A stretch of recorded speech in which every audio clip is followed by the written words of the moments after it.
What's up, everybody? Welcome into the Play the Fight Song College Football Show. Happy Thanksgiving, happy Turkey Day, happy Feast Week to all who celebrate. The boys are all back. Obviously, it's been a crazy week, I'm sure, for everybody, just moving around in the holidays. Work's been kind of crazy. So we anticipate Camden is going to be joining us at some point. Up until then, he'll be here in a minute. I got a feeling. We guys got you covered. A lot of things going on with the holidays, but one thing is certain, especially on Thanksgiving, we have rivalry week upon us. Rivalry week. It is a big weekend of college football. The JP, the W sounding R gets me once again. But Jordan, how are we doing? Shout out to you and Camden being civil. You guys have an awesome Iowa-Nebraska Heroes game fan perspective. Check that out on our YouTube. How are we feeling? What's Black Friday going to instill for us? Yeah, let me lay this out for you. It's going to be freezing ass cold, but here's the setup, right? So we got a couple cars. We'll park in our spots. Everybody get together. We're doing street tacos. Got all that stuff ready to roll. I was in charge of street tacos, making all that stuff up. Bringing the grill. We got some hot dogs, hot dog buns, just, the works. But pumped for the street tacos. That'll roll around about 1:30, 2 o'clock. We've got to figure out a way, and I'm not very good at this, and I'm not a frequenter enough in certain tailgate lots, TVs, because there will be games going on in that situation. I don't know if you, in 20-degree weather, if you need a specific kind of outdoor TV, but I got to find somebody, got to make buddies with some people who bring TVs, but I'm pumped for it. We got plenty of people going, and it's going to be a blast. It's going to be freezing cold, but I'm pumped for the weekend. I told Parks when we did the Iowa-Nebraska thing that we did very well in the Iowa State one.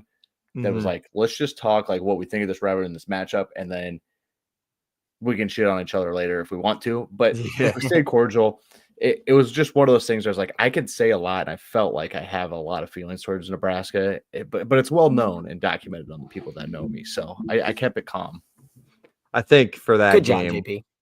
We know pretty much what both teams are going to present. Iowa is a little bit unclear just because of the quarterback situation. But other than that, I mean, we know what we're getting out of the Heroes game every week, or every year, I should say. You say the TV situation. There's one thing I'm okay at bringing to a tailgate and kind of figuring that out. We've at least figured it out with my group at Iowa State games the last 2 years, is a TV. Now, it's not.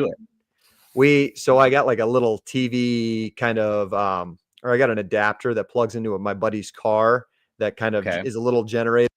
We leave the car running, which discretion. I don't want to leave the car. You do that. You do what you got to do. Cover some gas.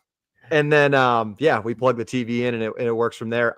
The Jack Trice lots. I'm able to hotspot everything from my phone. Good. I don't think I can be able to do that in Iowa City. I've tried that on a laptop before. It's brutal. So I need to get one of those Jackery things, like the portable power sources, and just plug into there, and then maybe bunny ears or something. But somebody out there has got to figure it out. Next year, we decided we're doing a little generator. It's just a mini, maybe gas one that'll last us 4 hours. But the Jack Trice just did the cell phone towers that are new. So it's been super easy to do everything from your phone. Yeah, I haven't been to Iowa City in years, so it doesn't work. Yeah, I would imagine, and there's more people probably in Iowa City. A downtown metro around the hospital. Yes, like it ain't just an open lot on campus. Right. In other news, maybe breaking news. If you've been following the show, maybe this is not breaking news. This is Reese's final episode for now. Reese will be back for a little bit. We don't know when. Hopefully, we'll get him back next season at some point, and could be before the season. Yeah, we get him back for year 2 under the Fran Brown era. Maybe it's going to look even better than this year. Reese, we appreciate you being here. We're excited to do this with you one more time for a little bit. How are we feeling tonight as Syracuse is going for win number 9 this weekend? Yeah, we got a big week. Shout out JT for taking that. You're welcome, brother. We ride together. We die together. But yeah, it's probably one of the bigger games. I mean, if you're looking for a statement win for Fran Brown right here, I think this is it to end the year. I mean, you have solid wins throughout the year. You go and beat a Georgia Tech program at the beginning of the year, who that's a good team year in, year out. They're always stubborn. Find a way to win that one. They just came back in that football game. You had a good one on the road against Cal. You dropped a game against Boston College. I mean, there were spots where it's a first-year coach making mistakes, but if you can find a way to win this football game against a brand like Miami at home, that I think just propels you into the next year too.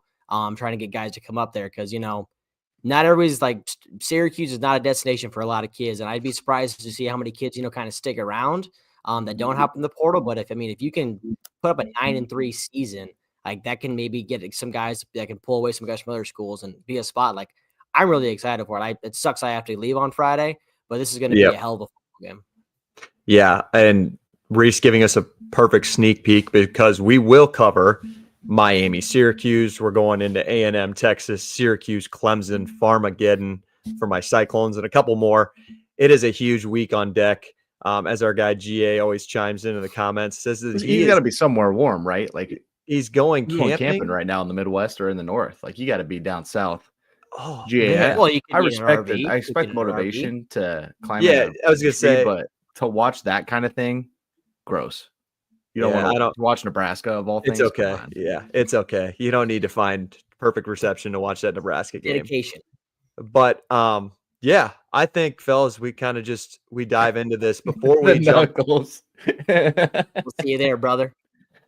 He's in Houston, so yeah. That's how he says. Sure. Okay, it's a lot warmer down there, so camping might be a lot warmer. Might be a better trip than doing it here in the Midwest. Yeah. All right, we'll recommend camping in 12-degree weather.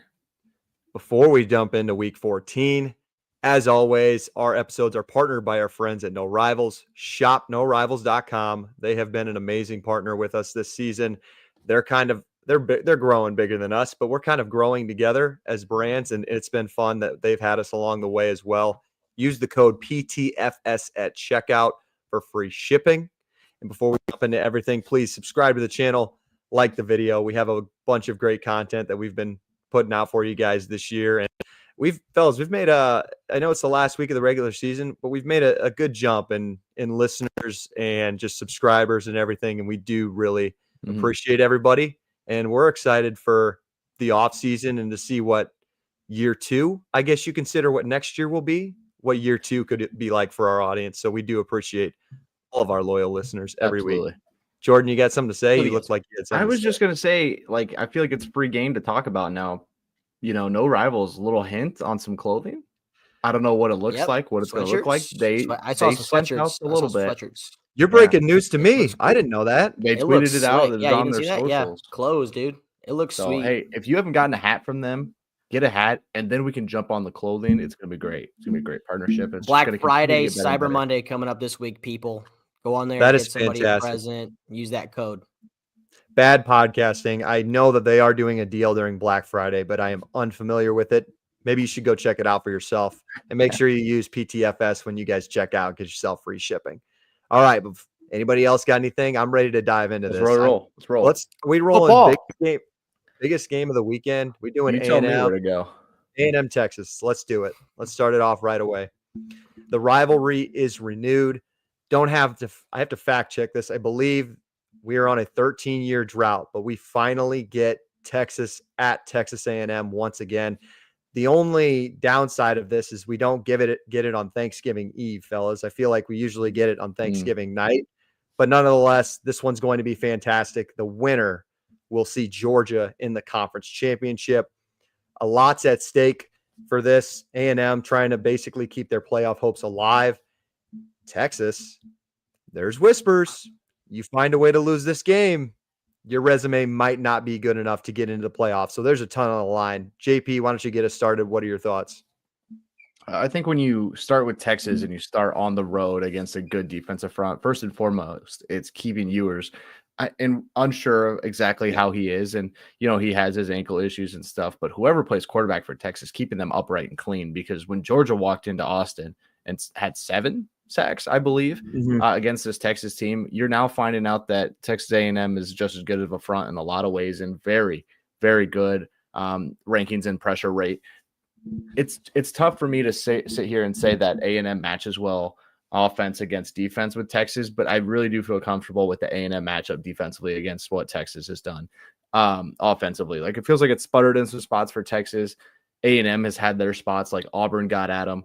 a little bit. South Carolina got after them a little bit. There's teams that have found a way to score on this A&M team, but those are also teams that found, a way not to continually get pressured and to have their quarterbacks on the run. Because if you look at the Auburn game, like if A&M was able to get a ton of pressure nonstop on Peyton Thorne, he wasn't going to rip them for, near 40 points. I understand the overtimes are involved, but nonetheless, like they were ripping them apart and they were doing whatever they wanted in some way. So Texas needs to find a way to keep whoever plays quarterback upright and getting the ball into the hands of their playmakers, as they have so many on the outside. On the defensive side, I think Texas is probably one of the better defenses that A&M has seen. South Carolina kind of had their way with A&M's offensive line and other things. Marcel Reed kind of struggled in that one and couldn't get going.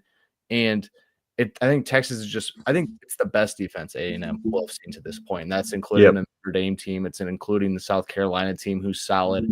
But I do think that Texas is the best unit they will have seen. So for me, I think there's a more talented side, and that's why the number sits at 6 or 5.5, whatever it is now.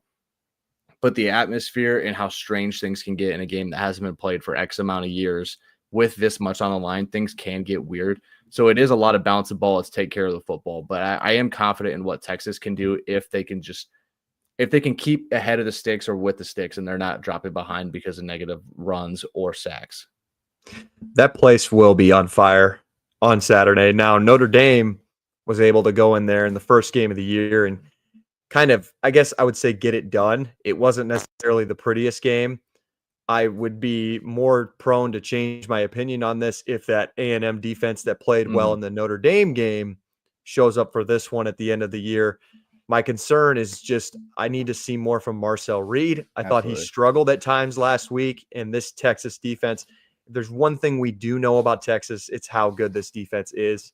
Texas ranks 13th in rush defense, so they're going to try to slow down Marcel Reed and kind of that run game for A&M. Reese, what are your thoughts when you take a look at this one? You talk about the Notre Dame at the beginning of the year. I mean, you also had a different quarterback. You had Wegman in that game, and he really struggled. I mean, that Notre Dame defense was solid. So this might be, we were on the road to O'Hare last week, but this is probably Marcel Reed's biggest game he's going to be in too. So that's a testament in and of itself too. And I mean, A&M went on the road, and it's a tough place to play, but I mean, that kid dropped that 2-point conversion. There was still a way A&M goes and wins that football game too. I mean, if they win that football game, I think you might look at it a little bit differently. Because defensively, I mean, A&M, you got Scorton and you got Stewart. Like, those guys are some real deal dudes that could be some draft picks someday. And they got I think the defensive front for A&M's got like 194 pressures on the year.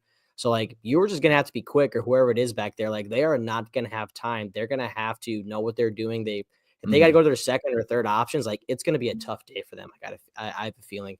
And then A&M, like, I just think offensively, they don't have the firepower that Texas does. So if they do it, they got to do kind of like a ground and pound kind of an idea, or just eat up some clock. Like you said before, they just can't get behind the sticks. You can't have third and long forever. You got to make, positive plays on first and second down to make it manageable for third down. But in Kyle Field, huge bonus. I still don't think it's that difficult of a place to play because people go in there and win all the time. But this is a spot too where, like, this is their biggest game in the last how many years. And I mean, what a way for Mike Elko to end his first year and to get a win against this program that is the name in the state of Texas. So I think it's gonna be a very fun game. How well does A&M run the football in this game? Because numbers-wise, they've done it well. Like, if you just look at the numbers that they have, but Texas is good against the run, right? And that kind of tells a story in a lot of ways. The way I kind of think about this, I think of how well, like, what games did A&M run the ball really well, and the LSU game comes to mind, and then how poorly has that LSU defense aged since that game? Like, our opinions on that have changed. Or Auburn, I mean, I don't consider them, even a top half of defense, even close in the SEC. Just the teams they have had success on. Missouri.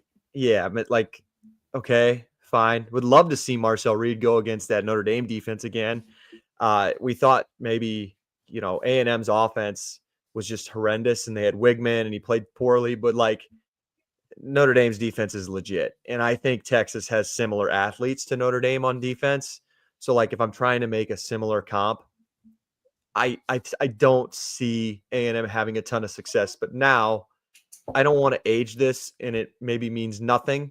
But if we flip it to the other side and we don't know anything about Ewers, Arch Manning has played against ULM and Mississippi State. Georgia. And A little okay, bit.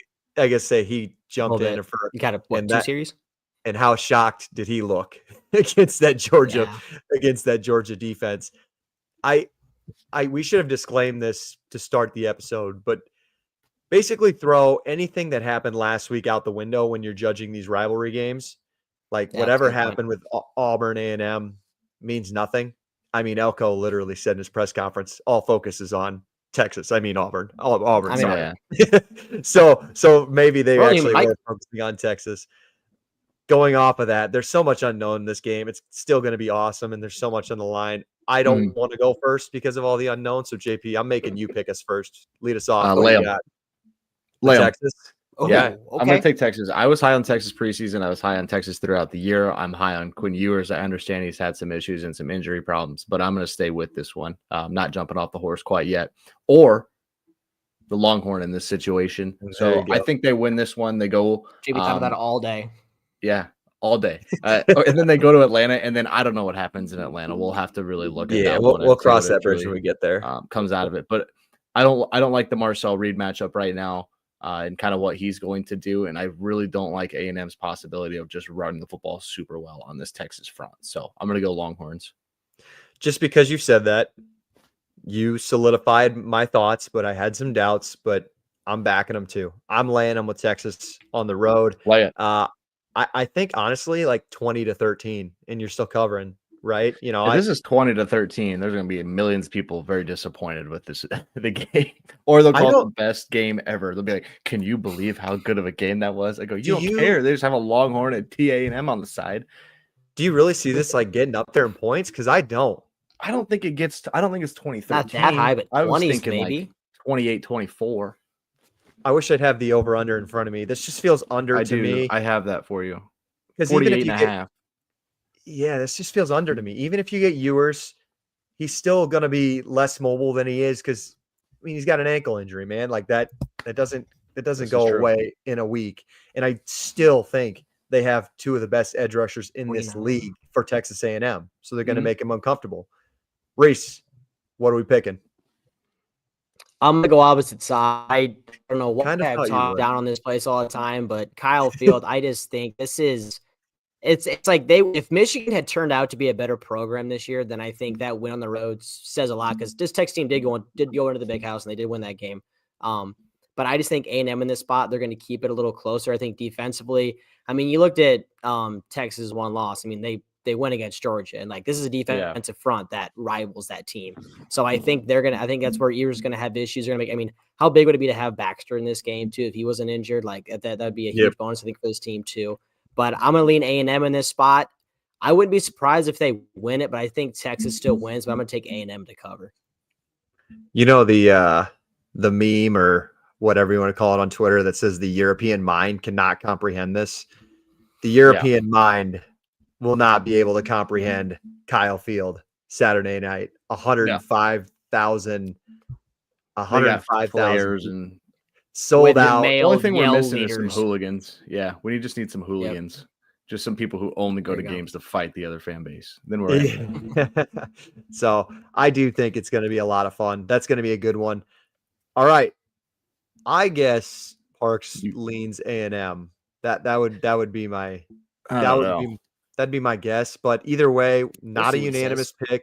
Reese on Texas A&M, JP and I on the Longhorns. So let's move on to the next one. I'm thinking we're going South Carolina at Clemson. Let's stay partly in the ACC or the SEC, I guess, and the ACC if you want to consider that.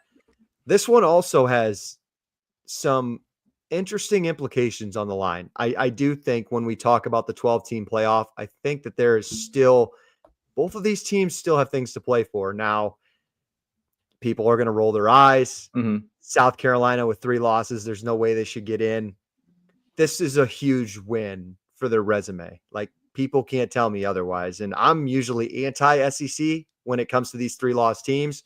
But I think South Carolina may have done enough with some losses that maybe go their way in rivalry week. Maybe that's a 9-3 team that really has a good resume. But either way, going to be huge. And a 10-2 Clemson team feels like it could get in as well. So, JP, start us off. Where are your thoughts when leading into this one? Yeah, I think South Carolina feels like one of the teams in the country that's playing their absolute best right now. They're playing their best ball of the season. Clemson wise, there are some questions in some spots. The Pitt game comes to mind. It was a late surge that got them that win. And they've also been sputtery in other spots. Like, it isn't like they kind of went through a phase early in the year where they came off that Georgia game and they're kind of blowing people out. And then they were, went through a couple. It was too close for comfort, lost a couple. And then they went back into this. We're not really sure we're getting out of Clemson phase. It just feels like the opposite for South Carolina right now. This is also a team in South Carolina that boasts one of the better defensive lines in the country. We just talked about it previewing A&M in Texas because we watched what A&M dealt with when they went and played South Carolina.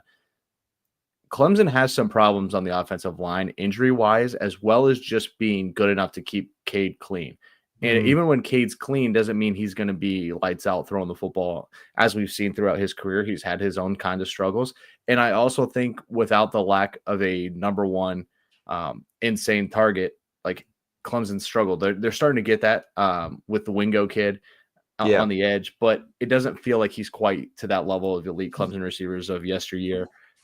For South Carolina, for me, to be a 2.5 point dog in this spot is a little odd. This is one of those where I really, if you would have asked me 2 weeks ago or last week, I was going to say, oh, South Carolina is a 3.5 point favorite, 3 point favorite. 2.5 is just home field. And so that tells me that they would be at home or on a neutral right around a pick 'em or 2 point favorite. Honestly, for South Carolina, if Lenore Sellers continues to throw the football really well, without turnovers, they also run the ball well. Like, they continue to run the ball better and better each week. And they continue, if they just continue the way they've been playing, I think they win this game by 2 scores. Basically is what I'm saying is they just continue on this streak where they're getting pressure defensively. They're not turning the football over. Lenore Sellers' arm has been a lot more accurate. It's tough for Clemson to stay in this one. For Clemson, it's like you're worried about this, but you're also very worried about a game that's going on in upstate New York this week. And so it hurts if you lose this, but it's also what does it do for my next week? It doesn't do anything. Only thing it could do is keep you in the playoff hunt, but it still doesn't matter because I think they could lose that ACC title game and not get in at 10-2 anyway. They'd be 10-3 at that point. But you know what I'm saying? There's just a lot of outside factors for this Clemson team. And I think South Carolina, they need help. They can win this game, be 9-3, but you have a loss to Ole Miss and a loss to Alabama.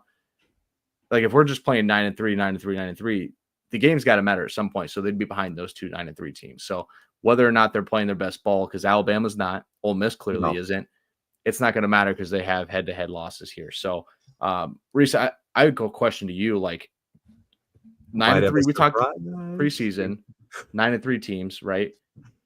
Is this a 9-3 team you think is the best 9-3 team in the country? Or I guess they're 8-3 right now. They would be 9-3 with this win. Are they better than an Alabama or an Ole Miss or who else? Do I think South Carolina will be the best 9-3 team? Yes. Let's just say Alabama, Ole Miss wins, South Carolina. Yes, I can tell you they're better than Ole Miss because South Carolina wouldn't have lost to every unranked team in college football. But they did lose to Ole Miss. They lost to Ole Miss 27-3. I mean, that score wasn't what that game was. It was, but I mean, still, it was 27-3. The epitome of Ole Miss this season, winning all the big ones and not showing up. I mean, recency bias, you'd think, I would say Alabama's probably number 1, and I think you'd probably South Carolina at number 2, and then Ole Miss at 3. Just because, I mean, you think they're Alabama, and they lose 3 games, the world ends. But I mean, if you had to ask me at the beginning of the year, I would think Alabama to be the team. I think you'd just be surprised that South Carolina's up there. Fair. JP, you mentioned Sellers and how well he's throwing the football. And I think that gives me a lot of confidence when I look at the South Carolina side. Also, what him and Sanders bring in the backfield together and their ability to run the ball. And the last time I really had eyes on Clemson was against Louisville, where they gave up a zillion yards on the ground. This one stinks. This line stinks, man. This is one where everything just feels like the books got it wrong, which means they're so right. Oh, absolutely. Yeah. We will get to our picks, but before we do that, let's bring on someone. Let's bring him to the stage. Have you ever seen a host show up 40 minutes late to their own show? 26. We're only 26 minutes. It happens. That's a great hat, though, by the way. Thank you. Shout out No Rivals. Use the code PTFS at checkout for free shipping on your premium collegiate headwear. Shout out North Texas. Got to get bowl eligible. The Mean Green have dropped a shitload of games the last couple of weeks, but I'm here. Sorry, gentlemen.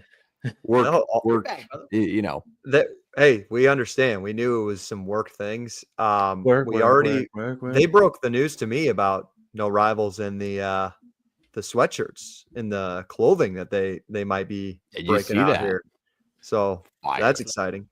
Good ad break. So I think they have Clemson and they have South Carolina. No, South Carolina. I don't think they have South Carolina. Yeah, Clemson. Okay. Yeah. Well, fan of either or, go check them out. South Carolina. South Carolina hats might slap though. I think those would be sweet. I think that the problem is do they put Gamecocks upside down? Or I think they just put Cox. I think they just throw Cox. You just go right across the hat. For sure. Big Cox. 100%. Yeah. All right, Parks, I'll throw it back to you to lead us the rest of the way, but let's do predictions first. Who wants to start? Because this line stinks, and I'm not doing it.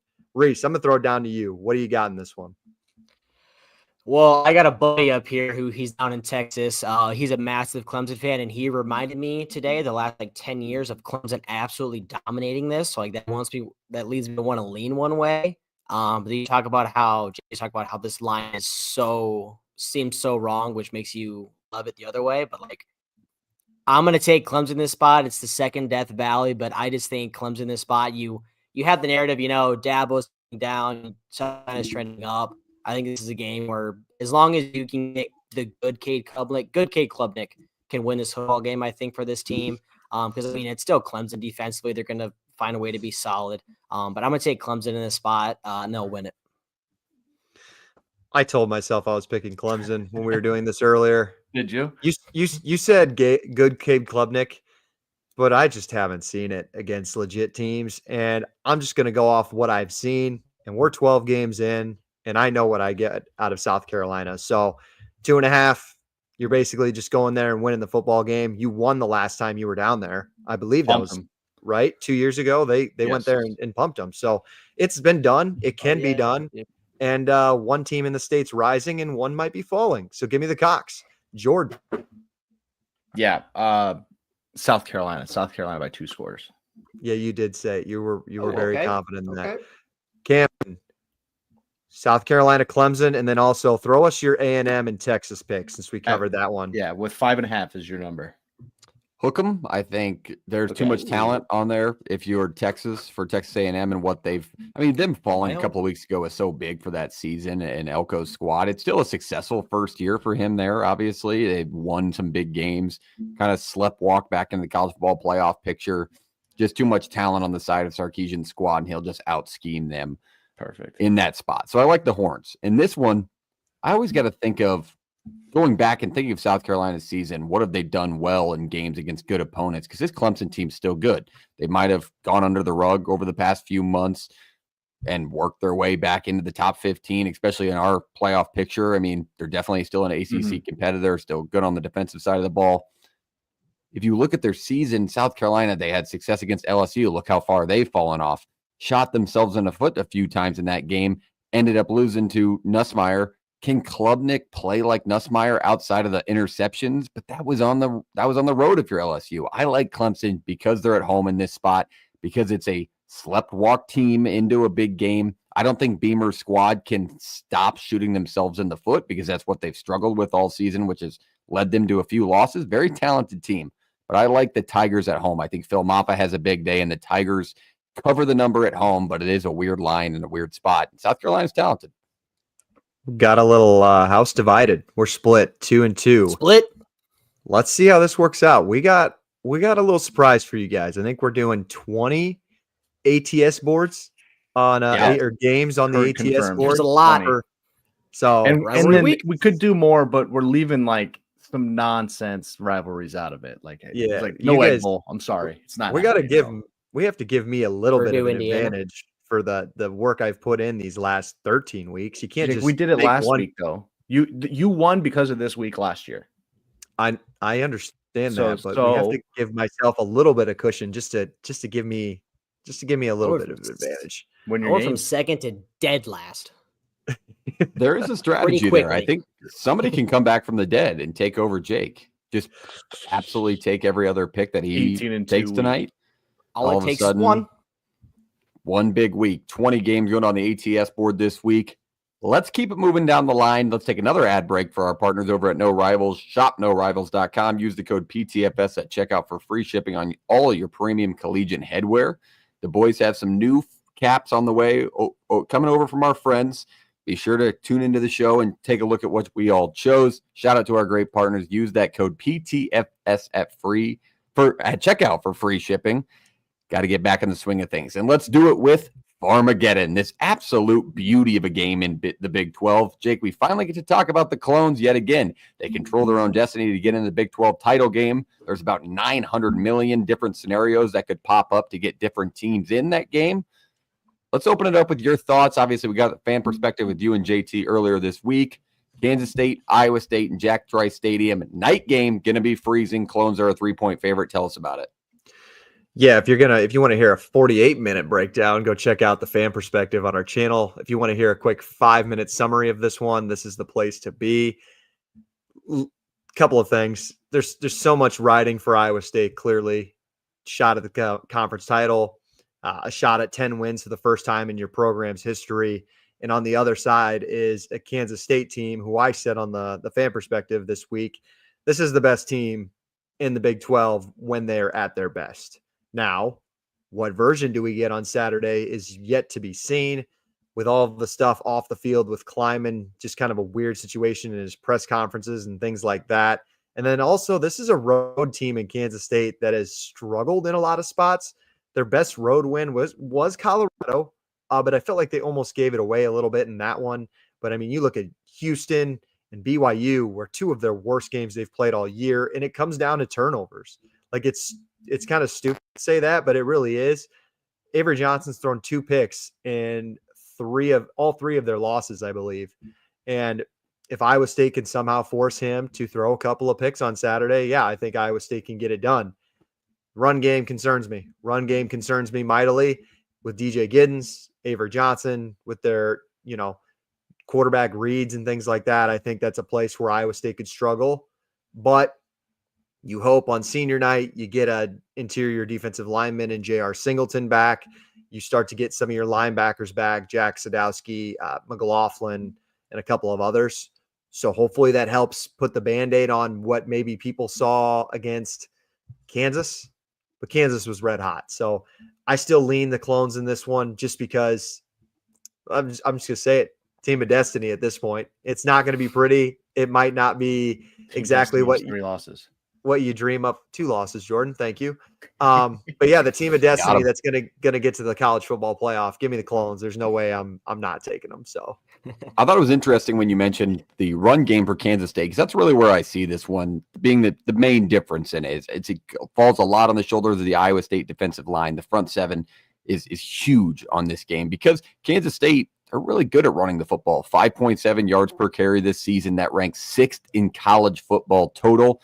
And on the other side, the Clones are giving up 5.2 yards per rush. So that's really the hole in this game where you could see Giddens take advantage. And obviously that dual threat look with Avery Johnson. If he doesn't have to throw the ball 30 times, Kansas State's perfectly fine not doing that. So it really falls a lot on the shoulders of Iowa State. Are we going to get the Iowa State defense that we expect from Matt Campbell's group, or are we going to get the Kansas Arrowhead Stadium Iowa State defense where they kind of get picked apart by a talented offensive team? So that matters a ton in this one. JP, where do you see this matchup for your rival Iowa State?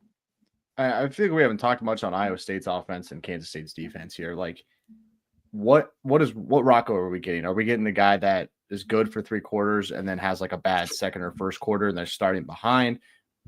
Is he going to show up and find a way to win a game late again? How many times can Iowa State continually win a game late, whether they deserve to win that game or they didn't deserve to win it, and find a way to win the game late, right? Like, that's a big thing that's happened this year. Something that I feel like Jacob touched on, like the interceptions and the turnovers for Avery Johnson.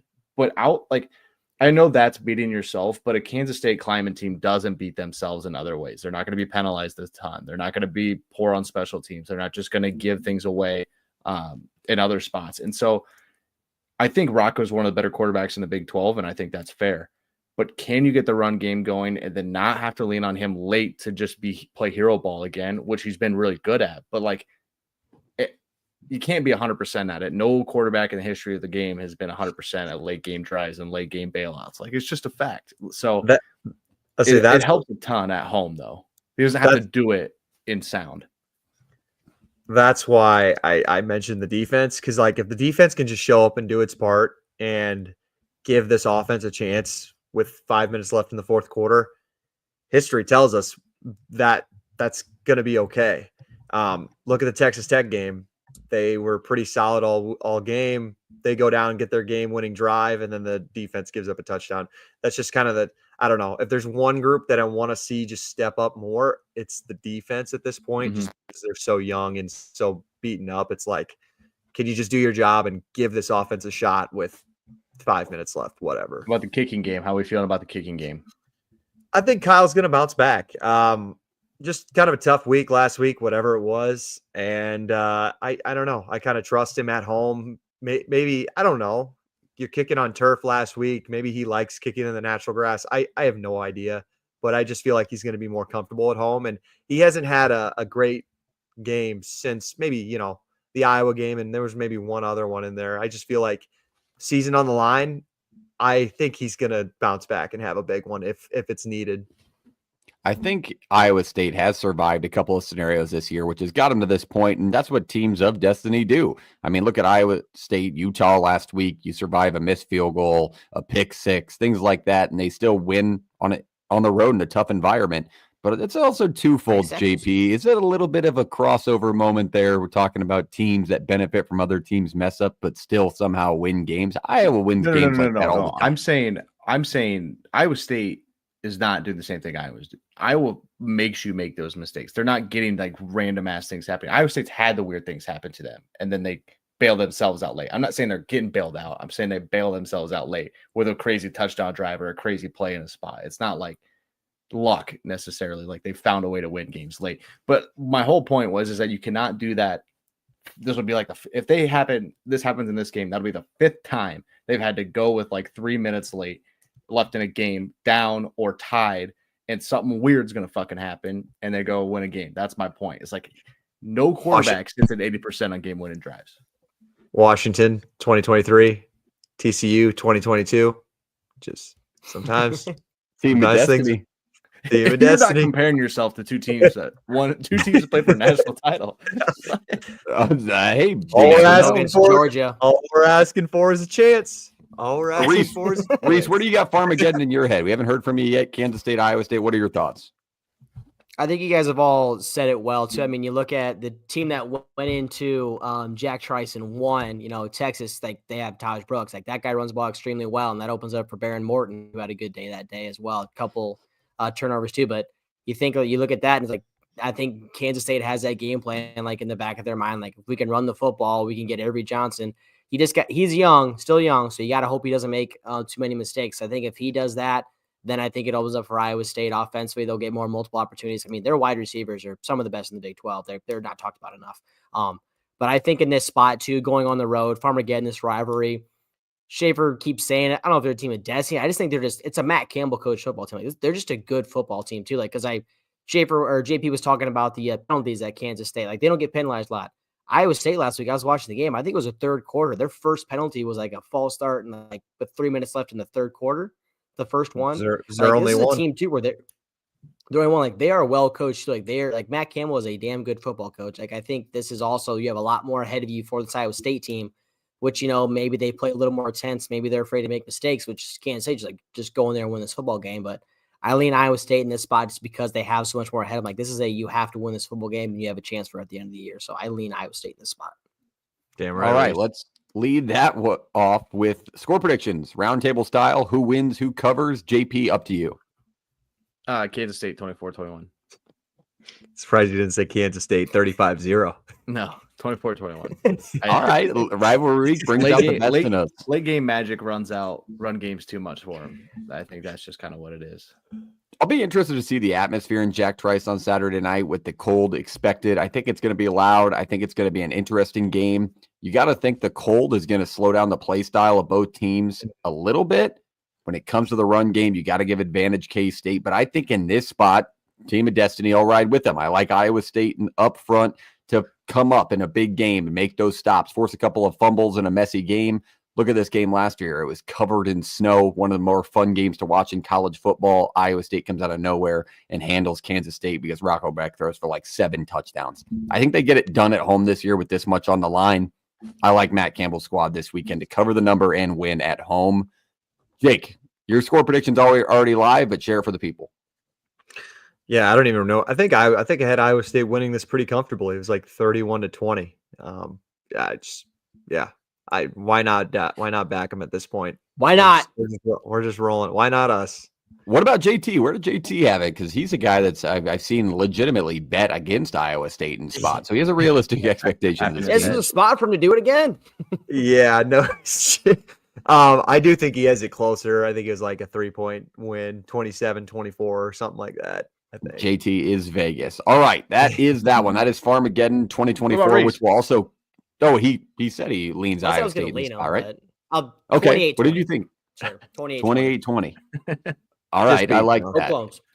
Clones 3, Kansas State 1 to wrap up that one. That will also kick off our 2025 season with the Aer Lingus Classic Farmageddon live from Dublin, Ireland. So note that one for a fun one next year. Pour yourself a point of Guinness. Good job. Somebody just stop. Into the next one. He said, "What Shout now?" out Dennis. No free ads. No free ads. All right, let's move it down the line. Let's go to a fun one out of the Big Ten and an independent. Let's talk Notre Dame USC. This one has had a lot of memories with it. Notre Dame, obviously, team that cracked our top 5 in the college football playoff rankings and the real rankings for the college football playoff committee. USC experienced a quarterback change a few weeks back. It seemed like it's worked. Jaden Mavia, the UNLV transfer, heads the USC offense. Can they get it done against an elite Notre Dame defense? Jake, break this one down for us. Yeah, you mentioned the quarterback change. I don't know if there's been an upgrade from Jaden Maeva and Miller Moss. Like, I think the offense has kind of been the same. It's the defense that showed up in these last 2 wins, right? So I don't really have a ton of confidence in what USC can present to Notre Dame. And Notre Dame just keeps, like, flat out, they're just rolling. They're rolling teams. They haven't given up 16 points or less 10 out of the 11 games this year. The one being to Louisville, which, like, I mean, they got a couple of scores late. And that one is similar to USC, where, like, that's the best receiving core that Notre Dame has seen this year. So maybe there's a vulnerable spot with the defense, but this defense just continues to get better. And, like, Riley Mills in the middle is just he's a freak. I don't know if you saw him just take Bryson Daly out with his left arm alone. He was getting blocked. He, like, stretched across Bryson Daly and just ripped him to the ground. The dude's an absolute specimen. And Riley Leonard is playing better. So I really like Notre Dame to cover in this spot. I have a ton of confidence in Notre Dame in this one. And USC, you're already bowl eligible. You're just playing spoiler, I guess. Is that what you're playing for at this point? You're playing for the Golden Shillelagh and still in a rivalry game. It's a great spot for Notre Dame and their running game. I think USC, they've had trouble guarding the run, especially in the middle of the field throughout the season, but they've also had success on their side of things. Woody Marks is a pretty good back, kind of under the radar within the Big Ten. He had a great game against Nebraska a few weeks ago. But if they can get that run game going, that's the only way they'll be able to keep this close. We talk about Notre Dame's offense. Man, are they high scoring. They put up 39 points a game. Obviously, that's a lot of inflation from those armed forces games where they keep drubbing teams. But if you look into the inside, they average 6.3 yards per carry. I just talked about another good running game in Kansas State that ranked 6th in the country. Here's the second ranked yards per carry in the country team in Notre Dame. I really like their run game in this matchup. I don't think USC, with the guys who have opted out and Bear Alexander up those front lines, it's too much. And Jeremiah Love, Notre Dame, going to have a huge day on the road to close out their season, get into the college football playoff, because they don't got to worry about a conference title game. Pretty much they win. There's no doubt they're in. So Marcus Freeman's squad will be ready to go in my mind. What do you think, JP? I think they need to join a conference, but it's just one of those things. And they fit in the Big Ten. Like, I understand you got an ACC deal, but you're a Big Ten team. One thing that we need to pay attention to is that and other shows have kind of covered this, the pass offenses that Notre Dame has seen ain't been there the last couple of weeks, right? Louisville, probably the best one they've seen. Louisville had some success on them. They've also faced some teams that have found a way to run the ball well in Northern Illinois and some other stuff, but I don't think USC is the team that's going to run the ball well. I am worried about Notre Dame just having a little shock to the system on like, oh, this is what a team looks like that can put the ball in the air, right? I don't really think it'll happen all 4 quarters. I've gone back and forth on this one a lot. Like USC can stay in this because they're explosive in a lot of spots, and Notre Dame hasn't seen it in a while. And then I'm kind of like, well, there's not a team feeling better about themselves right now than Notre Dame, and USC just like, it feels like they haven't played a schedule that other teams would be scared of the last couple of weeks. So like now you got to play a team to step up in Notre Dame. It's who gets this shock to the system and who takes it a little bit tougher. So honestly, I'm still going back and forth on this one with the spread at 7.5. But if you're Notre Dame, man, just get out of there alive. And if you're USC, like I would throw the bag at this one. Honestly, I was a little shocked. I thought the spread would be higher. I think USC is getting credit for their outside talent, just like what you mentioned, JP. Reese, what are your thoughts on this matchup? JP hit the nail on the head, dude. Like, I mean, this Notre Dame defense, like, have they faced us? Like, who's the best offense they've faced this year other than Louisville, Texas A&M? Like, they faced Navy and Army, Georgia Tech. Like, those are 3 pretty heavy run defenses. They haven't seen a passing attack, I think, like this USC team's going to have. Schick's a good quarterback, but I mean, you got Lincoln Riley, who's your head coach down at USC. Like, this guy is a savant when it comes to offense. So I think he's going to have a little more schemed up for them. And it's also like Notre Dame. Like, this is just a spot where that Northern Illinois loss, like, it's so long ago, so people forget about it. But dude, that's a bad loss. He scored 14 points in that game, and they won one game where they gave up 16. Like, that's a loss that if they drop this football game, like, I think it puts them out. Like, it's hard, but the schedule is not there for these guys. They go on the road and they win at Kyle Field. Huge win.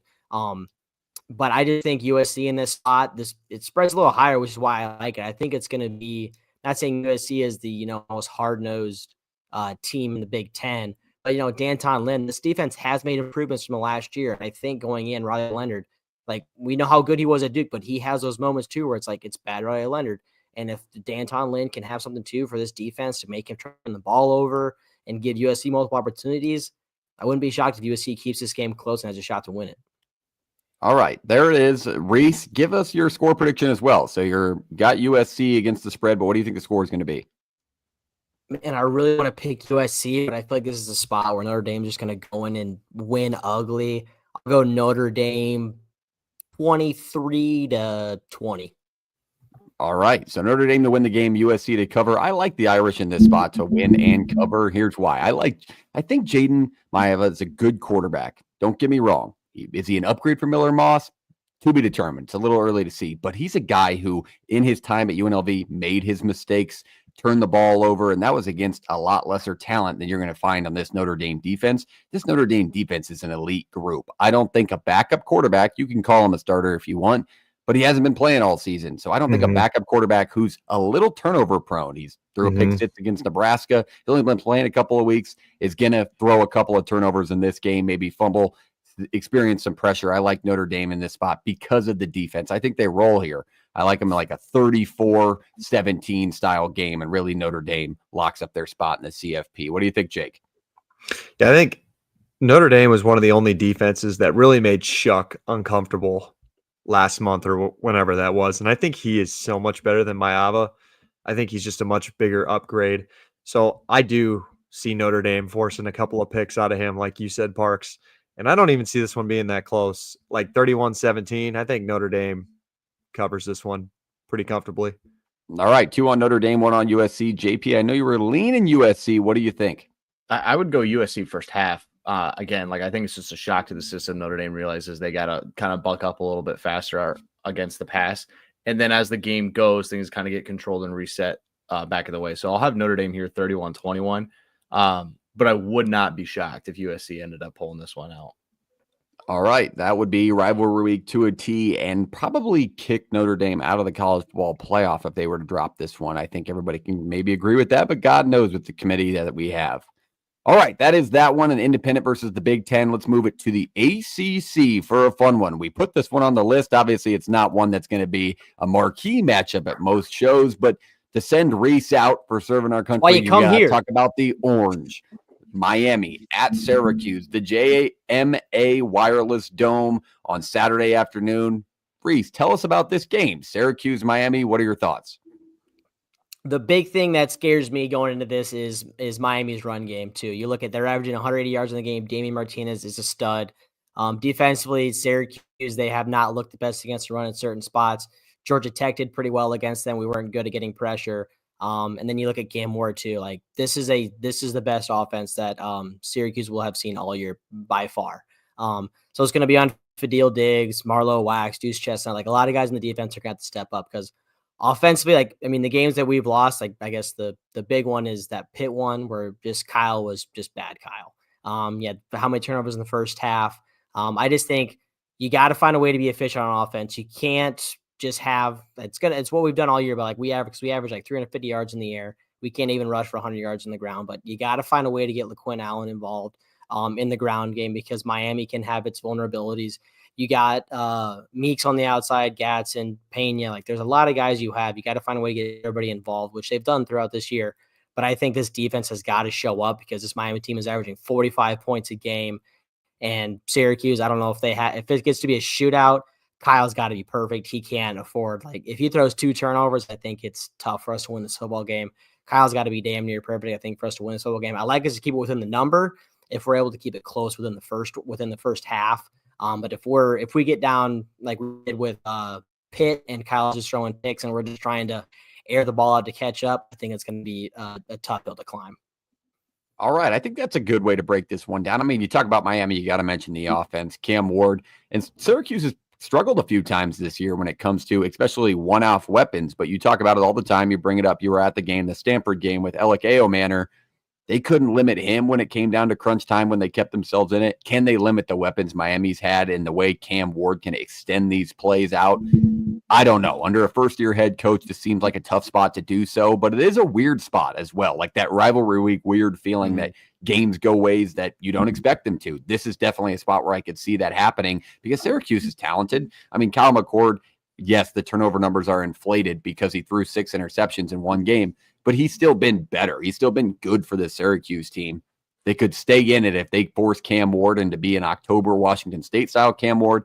I don't know if that will be enough, though, because they can't limit the weapons that Miami's had so consistently throughout the season and the quarterback and running back play that they've gotten. So you got to like the Canes in this spot, but maybe the number's inflated. Maybe 10 points is where this game could be. What do you think, Jake?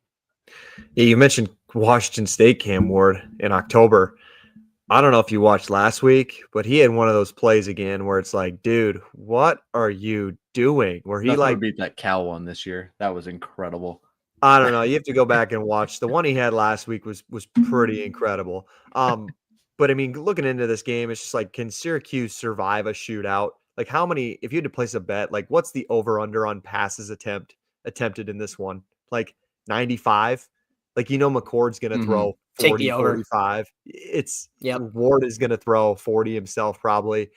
Miami's just played with their food with every single team heading into the fourth quarter. It seems like an ACC play.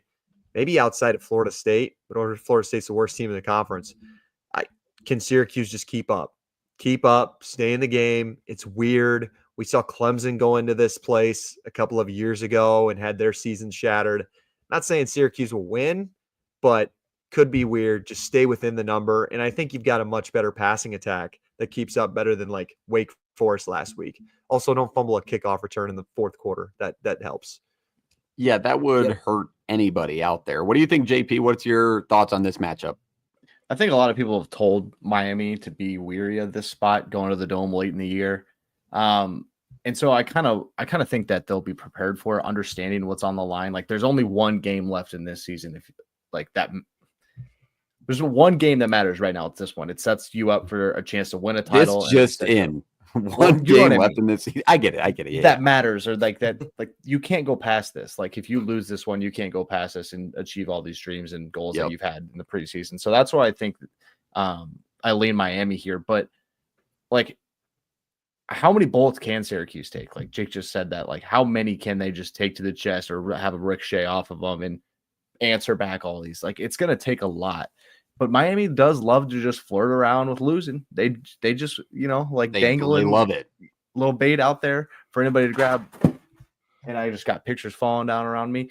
I'm going to go Miami here. I'm going to think they're going to win like 37-24. I think it just ends up getting to be too much. This one stays tight late, and Syracuse just runs out of gas on the back end. All right. I like that spot. I'll kick it off roundtable style with you. Scoring wise, I think Miami puts up a ton. I think Syracuse gets theirs, keeps it close early, maybe a third quarter, early fourth quarter turnaround to kind of open things up, but too much offensive firepower yet again. Damian Martinez, big day on the ground.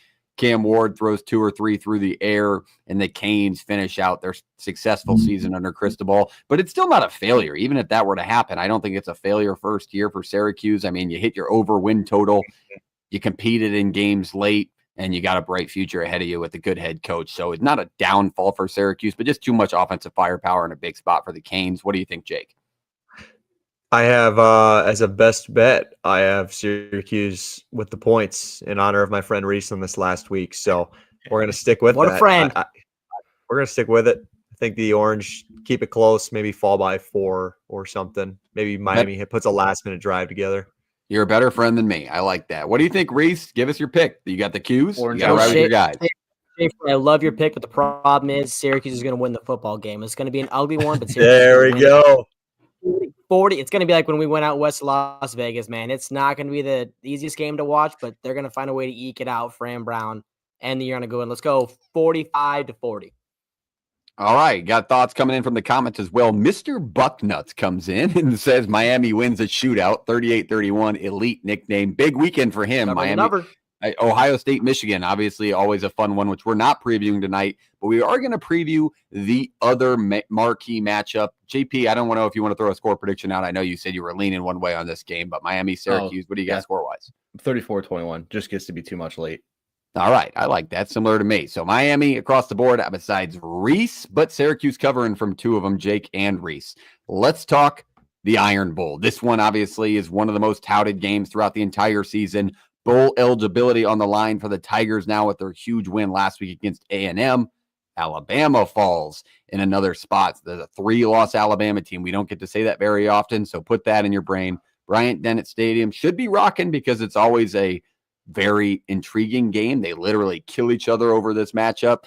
It's a 2:30 kick on ABC. Bama's a 2-touchdown favorite. What are your thoughts on this matchup, JP? Yeah, I'm going to be quick on this one. What Alabama team are we getting? And is Auburn just a little, got too much going on? Like, are they too hyped up for this one? Or are they just going to end up, with a little bit of hangover from a week ago and the win they had? I'm a little worried about going on the road for Auburn too. Like Peyton Thorne's gotten better, and when he's, not turned it over, and he's been, over 60% completion percentage wise, they've been a lot better. They've run the ball a lot better. You got to really think about how do they get after Jalen Milroe, and can they keep him in the pocket? Because the moment they don't keep him in the pocket, this one gets out of hand quick. So I lean Auburn here with the points. I'll take Alabama to win. I also pick Alabama not to make the playoff even at 9-3. I don't care what happens. Please don't put a team in there. They got boat raced by Oklahoma. I don't care what conference you play in.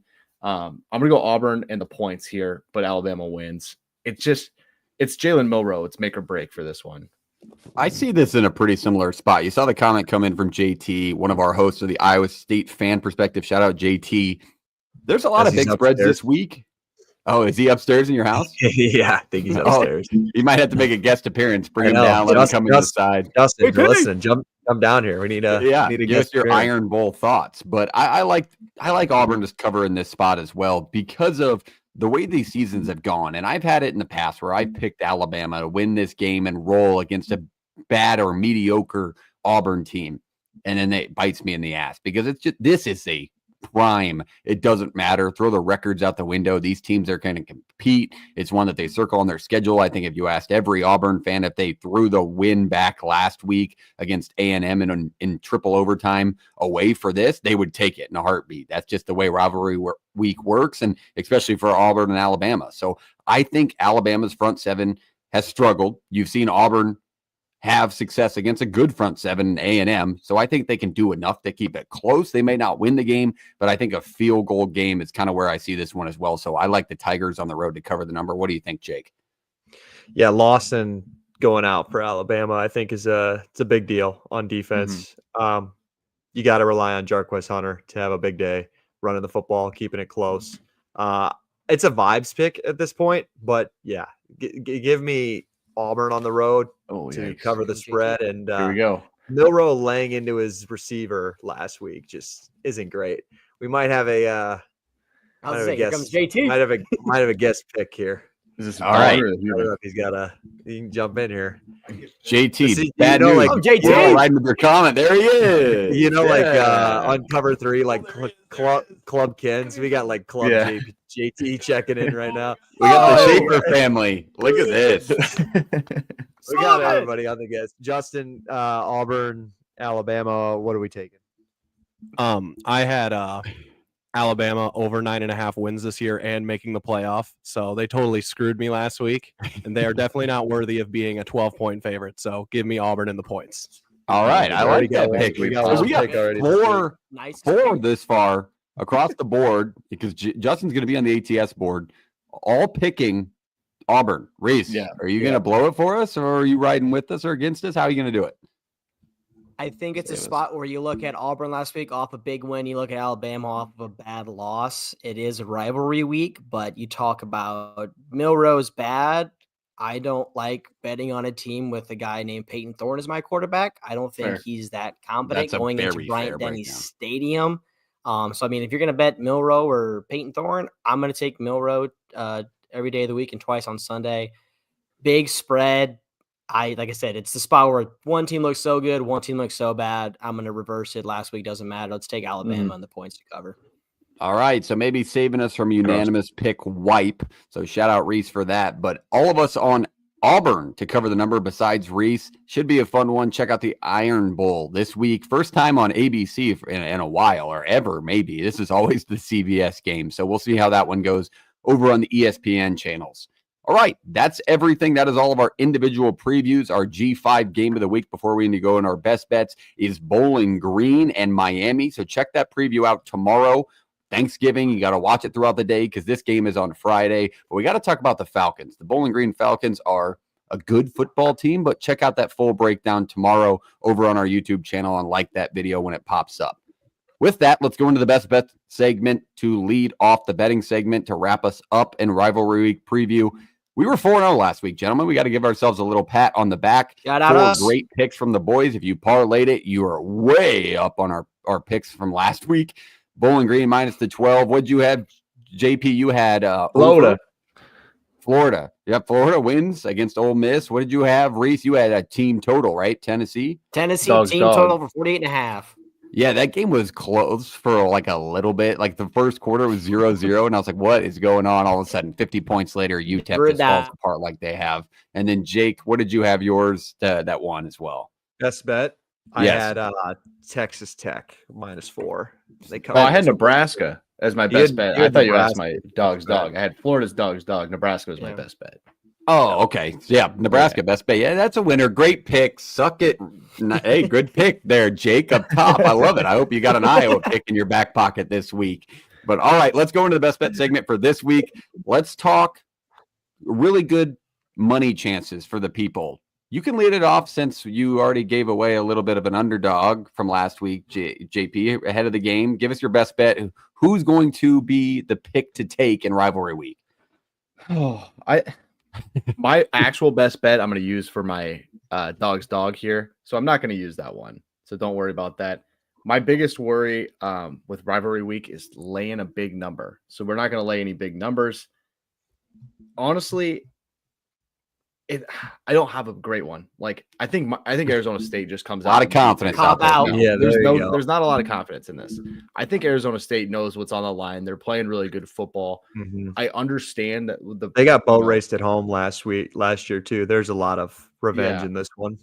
I just don't understand like where Arizona's going to get up for this one, but I just don't know where else they're going to find a way to stop the run game.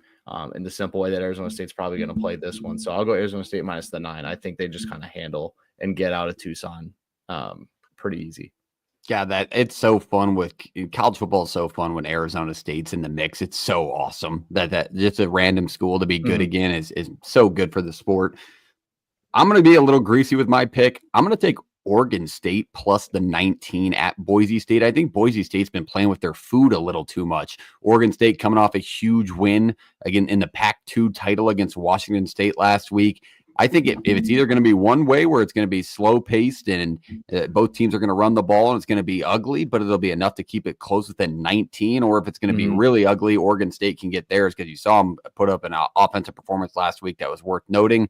So I think it's just too much. I think even if Boise State wins by 2 touchdowns and Ashton Jeanty goes for 5, you still cover the number. So I'm going to take the huge spread and take a team rolling off a Pac-2 title against Boise State, looking to make the college football playoff. What do you think, Jake? I know JP said stay away from big spreads in these rivalry games, but I'm taking Florida minus 15 against Florida State. Like, Florida State hasn't scored 20 points all year against an FBS opponent. I was going to say Charleston Southern. Great game. 7-5 would be just massive for Billy Napier, and I think he wants to win this one to claim at least a share of like one of the best teams in the state of Florida. So I love that there. I got to get going. Dog, Vandy plus 11. The family is summoning me, as apparently we're old people and we eat before 6 We eat o'clock. at 6 Nothing o'clock. like a 6 o'clock reservation. Come on, Beth and Jeremy. Carolina, buddy. We got a show to do here. Commodores at home, double-digit spread. So give me the dogs plus 11. That's my dog's dog. Appreciate you. All right. Play Love it. you, Jake. Hi, Jacob. Tell Great Reese bye. Thanksgiving. Tell Reese bye. His last show, and you're Reese. leaving early. Reese, I will. Yeah, we'll talk. I'll send you a text. Reese, Don't you worry, brother. We'll be in I touch. Don't you worry. appreciate it. I love you, brother. All right. I love you all. Thank you, I fellas. love you too. All right. Well, adios, Jake. With that, let's go to Reese for your best bet of the weekend. Who do you like? Well, funny, it's you two here. I'm not taking either side, but if I know how this football game goes, it's going to be ugly. So give me under 40. I'll take under 40 in this one. All right. I think it's that's going to fair. be Sure. 2017, I have no idea what's 17, 13, 23, 20. I don't, or not that to be over, but like, it's going to be a ugly, low scoring football game. I just think you take the under in this one. I think you guys, they're both very solid defenses. You're going to force some turnovers, but it's just the offenses. Are they going to capitalize on it? I'm not sure. I just think you take the under in this game. One thing that benefits you at kickoff, high of 14 degrees in Iowa City. Bring your parka, JP, because it's going to be an absolute tundra. That is the under in the Iowa-Nebraska game for those of you who didn't pick up on what I was talking about.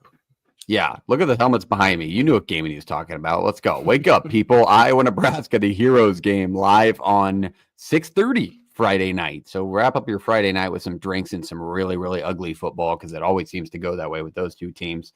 But let's move into the dog's dog. JP, what do you think? Cox plus 2.5. Cock, what does Jake say? Cockvember?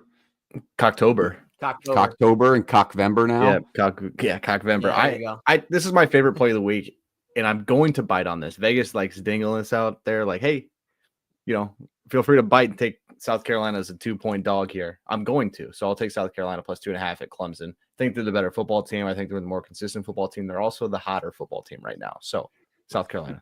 My dogs have not been great throughout the season, have not barked very often. So I'm going to go hand in hand with the team that I always ride with and have bitten me in the ass when I don't ride with them. Give me Georgia Tech plus the 19 on the road against Georgia.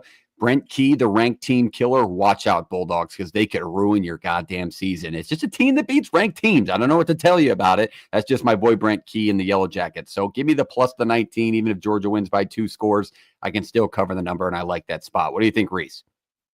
That's 1,000% where I was going, Parksy. Good thing you didn't make me go before you, because I love that pick. I love that spot. Great Georgia pick. Tech, they're going to make it ugly.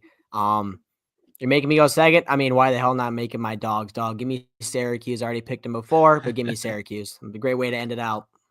All right. You got to pick Syracuse to wrap up your final episode with the gang for quite a while. You will be back. It's not like you'll never be back. Hopefully you can hop on, and as soon as you can, maybe a live show from Syria will be the spot to be. I don't know.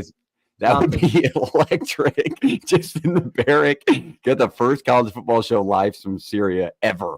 That would be absolutely electric. But all right, that wraps up everything in the Rivalry Week preview. How fun was this? We did have another pick come through from Mr. Bucknuts. Got to give him a shout out. Gamecocks 27-17, so he's riding with JP. But that wraps things up. Hit the like button, hit the subscribe button. We appreciate you being here. It's been a fun ride throughout the season. We can't wait for bowl season, conference championship season, the college football playoff. We love you. Shop No Rivals. Use the code PTFS at checkout for free shipping. Great partners, premium collegiate hat. Check those out today. What will Rivalry Week bring us in 2024? Stay tuned this weekend to find out. Let's ride. JP, take us away. Hey, just want to thank everybody. Have an awesome Thanksgiving. Remember, like, subscribe. Take care, everybody. Reese, all those love things. you guys. Check out our fan an perspectives awesome as well. Also, fan Love you guys. perspectives. Love you guys. Play it. Reese, you take us away. Race, no. Bring it back. Come back. Reese, you take us away. Play it.